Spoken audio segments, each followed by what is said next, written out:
영산해상도와 관련된 세 번째 이야기 들어가 보도록 하겠습니다. 그림을 보시면 데칼코마니 같이 좌우가 동형이라는 걸 알 수 있어요.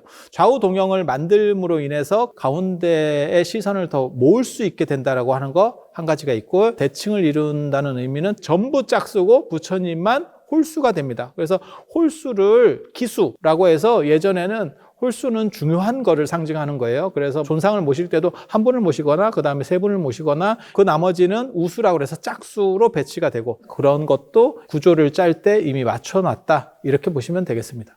그러면 영산해상도 구조는 어떻게 됐느냐? 고려시대까지만 하더라도 고려불화의 특징은 귀족제 사회이기 때문에 이게 상하 2층 구조로 되어 있습니다. 그래서 부처님이 위쪽에 이렇게 계시면 밑에 보살들이 이렇게 되어 있고, 그 다음에 그게 보살들이 이렇게 양쪽으로 점점 올라오기 시작해요. 이게 이제 조선시대가 되면 조선을 흔히 근세로 분류를 하거든요. 과거 시험을 통해서 대다수의 양반 관료라고 하는 사람들은 세습되는 것이 아니고 그 지위를 획득하는 거죠. 어느 정도의 평등성이 더 크게 외연을 넓혀가는 거죠. 그래서 조선시대 불화는 가운데 부처님을 모셔놓고 주변이 이렇게 둥그렇게 감싸여 있는 구조. 어디가 제일 중요하냐면 부처님과 가까울수록 더 중요한 인물들이 배치가 돼요. 그래서 이 영산해상도 하나를 이해하면 석가모니 부처님의 주변 분들을 거의 다 이해할 수 있는 그런 구조로 되어 있습니다. 그래서 맨 밑에 쪽에는 사천왕.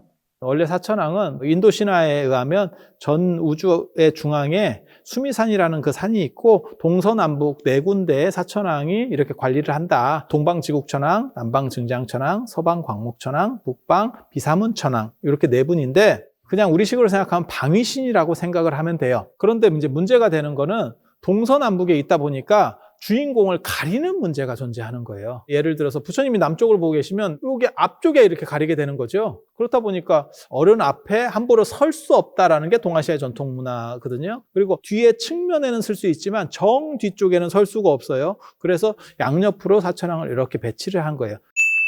보통은 우리가 동서남북이라고 하지만 예전에는 동남서북 이렇게 불렀어요. 그러니까 동쪽에서 해가 떠오르기 시작해서 남쪽으로 이렇게 고점에 이르렀다가 서쪽으로 기운다라고 생각해서, 그래서 동남서북이라는 개념이 있고, 실제로 그런 개념을 어디서 확인할 수 있냐면 부처님께서 사문유관 출가하실 때 성의 내문을 나가셨을 때 보면 동쪽을 나가서 노인을 보고, 남쪽을 나가서 병자를 보고, 서쪽을 나가서 시체를 보고, 그 다음에 북쪽을 나가서 출가 수행자를 만났다라고 하는 것도 순서가 동남서북, 노병사 사문 이런 구조로 되어 있어요. 그래서 동남서북 이렇게 배치를 하고 있습니다. 이게 이제 조선 후기에 가면 하나의 미스테리한 사건이 벌어지는데, 이 구조를 시작을 동쪽으로 놓지 않고 시작을 북쪽으로 놔야 되는 거 아니냐. 그렇게 흔들리는 불화의 특징은 영산해상도가 아니고 아미타불해도. 왜냐하면 아미타 부처님은 서쪽에 계시기 때문에 서쪽에서 보면 방향들이 달라지겠죠. 그래서 거기서 나타나는 왜곡 현상이라는 게 존재하는 거예요. 그래서 동남서라고 하는 주장도 있는데요. 그것은 올바른 주장이 아닙니다. 그러면 누가 어떤 쪽에 있는지를 어떻게 아느냐? 비파, 칼, 용, 탑. 이렇게 들고 있는 걸 보면 알 수 있어요. 비파를 들고 있는 분이 동쪽.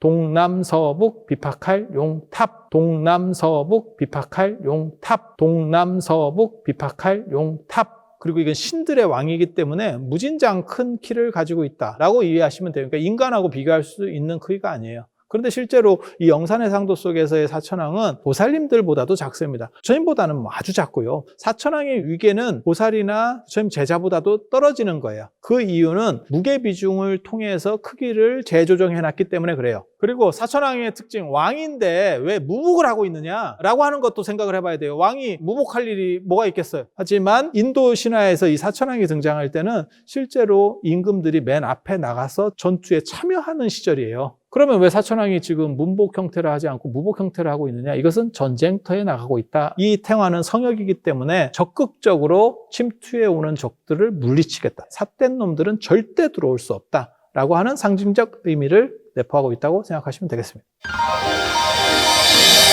영산해상도와 관련된 좀 더 구체적인 지식을 아시고 싶으시면 제가 불화의 비밀이라는 책을 써놨으니까요. 이거를 참고하시면 좋겠습니다.